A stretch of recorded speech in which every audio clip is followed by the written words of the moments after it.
Thank you, Noel.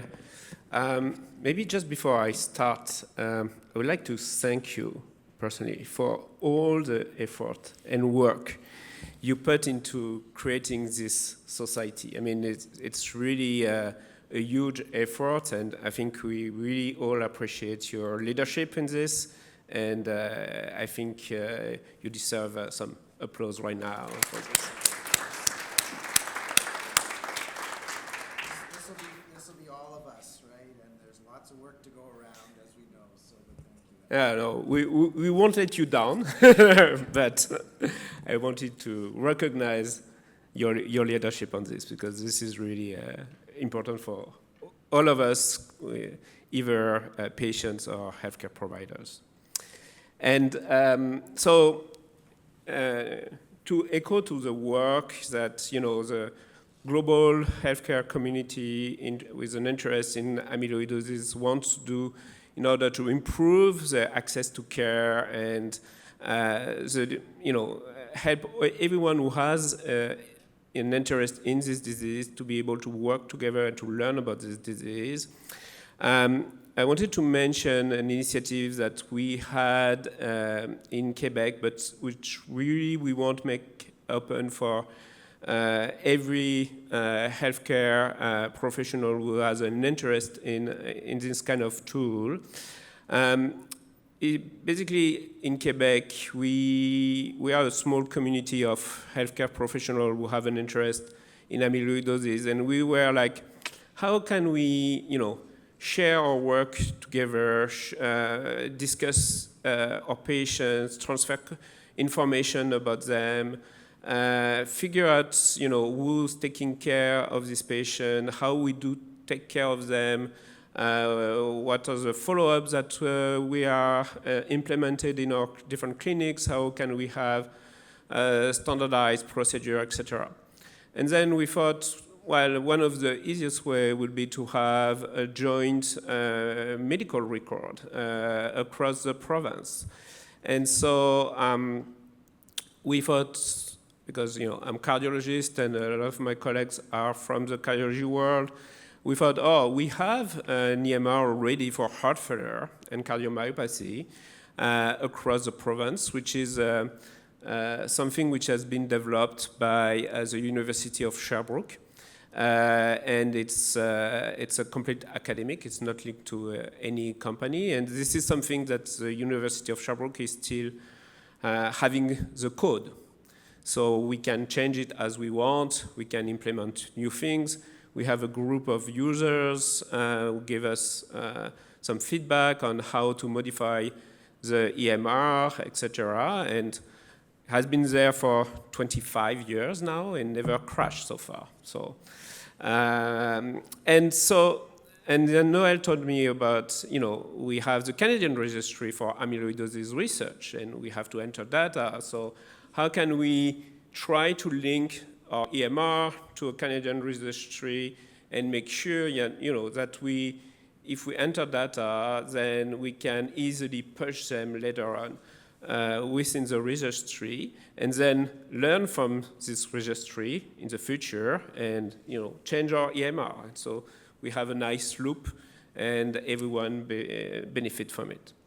So what we did is we took the different fields and the different data forms that Noel created in his registry, and we tried to implement them within this EMR. So basically it looks like this. It's an EMR which is done to have any specialist involved. So you have medical notes, you have nursing notes, you have nutrition notes, the pharmacist can be involved. We even have a tab for kinesiologist, for the psychologist, etc. And so everyone is using the same space. So I write a note, but it's right away accessible to the pharmacist, to the nutritionist, etc. And it's the same page in each hospital of the province who's using this software. And then once the note is finished, the software push the note to the local EMR of the hospital. So we did a few changes with the help of a grant from Pfizer and Ally Lime and we want to thank them for their help on this. And so we have different options. There is a section for documents where we put all the documentation about amyloidosis for the patients. So even if you're in a small community hospital, you have a patient with amyloidosis, you use this software, then you can go on documents and you can download a lot of educational materials that you can give to your patients. So even if you are, as a healthcare provider, you don't really know anything about amyloidosis, at least you have some documents you can give to your patients right away. Also, we have documents for other specialists, like I'm sending my patients for, and the patient told me I'm going to get a carpal tunnel surgery and I want a biopsy. So I have a small letter for the plastic surgeon to do a biopsy when he's going to do his surgery and why it's important. So I can give that to the patient, so when the patient will see the surgeon, he will be able to get his biopsy and the surgeon will know what he has to do. We added a few fields which are really the same as within the registry to document carpal tunnel, for example, because that's part of the medical stories that we never capture in our cardiology usual medical records. So, and they are granular data. So afterwards, any clinic can do search in their list of patients. Tell me all the patients in my clinic who got a carpal tunnel surgery over the past 15 years and who have heart failure. So then we can match a few data and figure out some people. We have a diagnosis part where we can document, is it ATTR, AL amyloidosis? Is it wild type or hereditary? What's the mutation of the patient, etc. So then we get a complete description of the profile of the patient. And once again, it's just granular data. So anyone who wants later on to use AI to search for patients, or there's a clinical trial coming, you want to know if you have patients who could be candidate for this clinical trial, you have all the documentation within this electronic file. This is just a generic medical observation. So, we ask questions to the patients, we click yes, no, etc. So we can document and have the history. For example, weight loss or weight gain over time, what about patient symptoms, NIH class, for example. This is currently very cardiology oriented, but we are trying to get more specialties, especially neurology or internal medicine, to use this software and tell us which kind of fields they want us to add. We also have some tool to prescribe labs or medication. So for the labs, for example, I see a patient, I think it could be amyloidosis, but I don't really know which kind of blood test this patient should have. So I can click on, I want a profile for amyloidosis, and the software will take the full request already pre-filled. So whoever is not completely, any healthcare provider which is not completely familiar with the disease is sure that they are going to ask for the right things, and they just have to sign the request, and the patient will get the blood test. Same thing for the medications. People, if they don't really know how to prescribe a drug, they can pick the drug. So it's how it should be given, etc. Everything is already pre-filled. So the physician will have to just sign it. So currently, the software is available in Quebec and New Brunswick. We are going to launch the amyloidosis part in November 1st. It's currently being tested in different centers to find bugs and everything, but The goal is really to collect data about our patients, and we don't collect just data about patients who have the disease, but also about patients that got a suspicion for the disease and where the diagnosis has been excluded.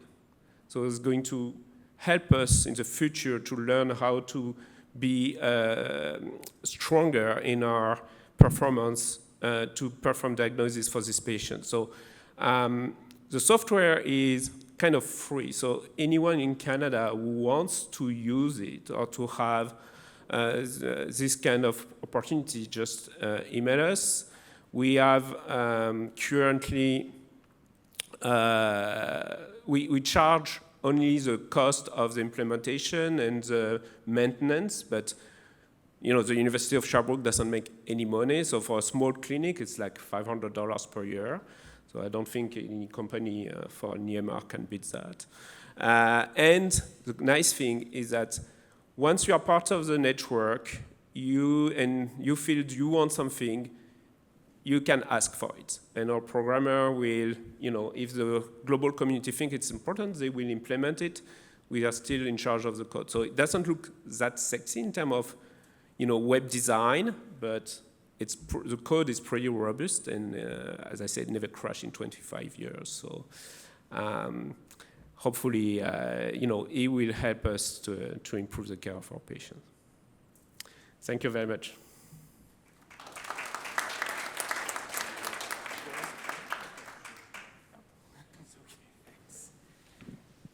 Yeah, well, congratulations, Francois, to you and your team for doing that, and tremendous amount of work and a lot of time.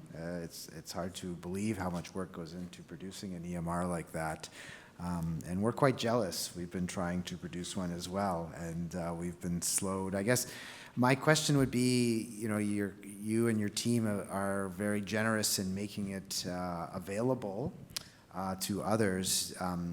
Do you know on the software side how easy it would be to kind of integrate into other EMR types of systems? So, you have the fields, you have the data you want to collect, but you want to adapt that into a different EMR software.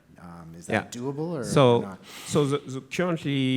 So currently with the way it works is that if all the data are saved within the province. So, for example, patients' data from Quebec are saved inside Quebec. Patients' data from New Brunswick are saved in New Brunswick, and so on. As I said, our programmers have the code, and it's a very basic code.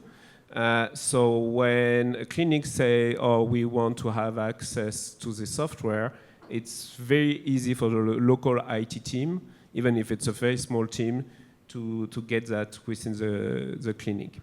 Now, currently, when we finish to collect the data, it creates a PDF, and this PDF can be pushed to your local EMR. But if you want just to have an extraction of the data, each clinic has a control on data extraction software. So it's like, okay, I want all the patients who are more than 70, who are men, who have heart failure and a carpal tunnel. You press a button and it's going to give you the list of these patients. And then all the data you want attached to it. So that's a nice thing about the software. So that's the way we plan afterwards to take this and push it to the registries to avoid double entry. Excellent. Oh, that's tremendous. So thanks very much. So you see, our summary slide here, just introducing the Canadian Amyloidosis Society and the Amyloid Care Map as one of its initial initiatives, and the information we've got from Dr. Tournoux about EMR development. So we have some time for questions or comments.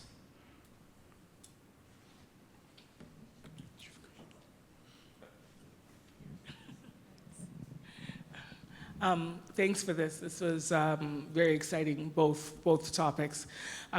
Dr. Fine, you already asked the question I was going to ask about the EMRs, and just looking at it together, it seems like a really nice add-on to the Canadian Amyloid Society to really just make it as a bonus.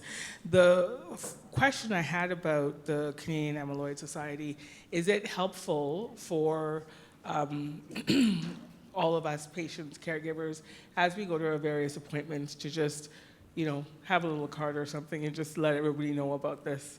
Just because I'm sure a lot of providers would not know about this, even with the letter, which looks good. So is it just helpful to just kind of spread the word that way as well? I think we need all the help we can get to get the word out, really. And so that's a great idea. We don't have a card at this moment, but I'll take that back. We'll take that back. And I think, like I say, we need all the help we can get. We need all the support that's out there.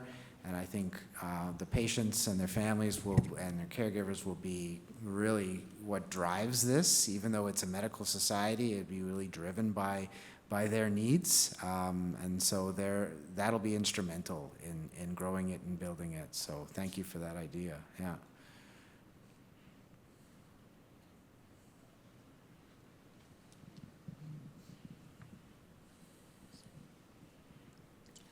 With the current medical records that each province has, I'm not sure if they're all identical or are they all different.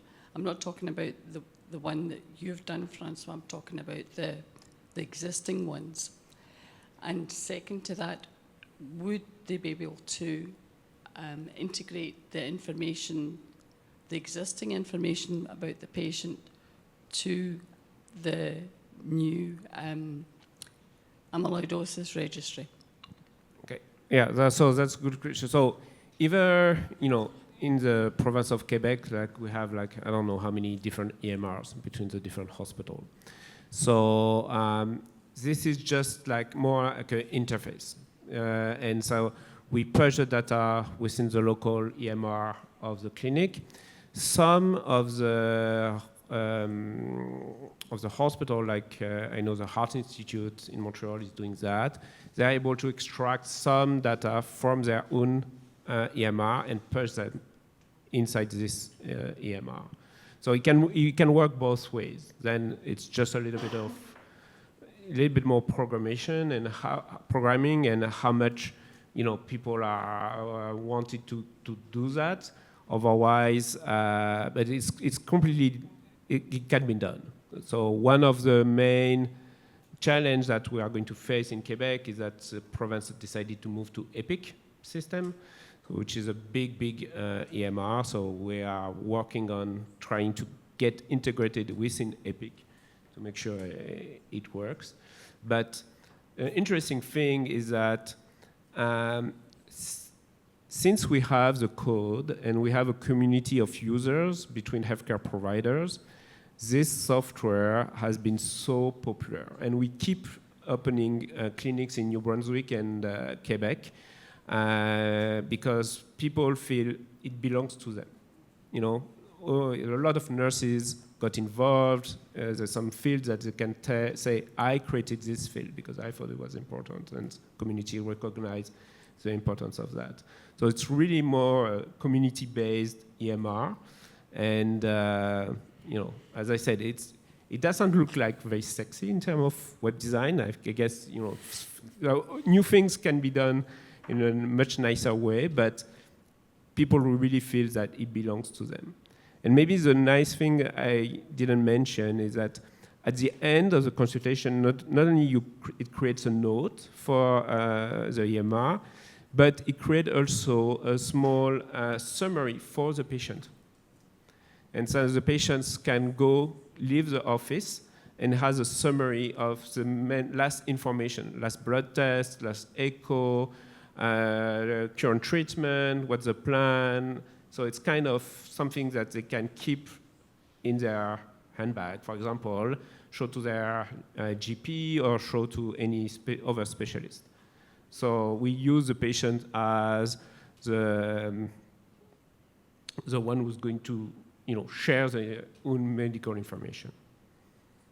To me, it looks excellent, and it's all the information and all the questions that are Yeah, and since Yep. it's shared across the province, so if I'm a patient in Montreal and I arrive in Quebec City and have a problem, I can give my consent for the doctor right away from Quebec City to have access to all my notes. So it's that's a nice thing. That's excellent, and it keeps all the amyloidosis information all together, which is nice. You're not having to search for it, like on years gone by. No, it looks great. 20, 25 years old isn't that old, really. Not when you get to this stage in life, anyway. Thank you.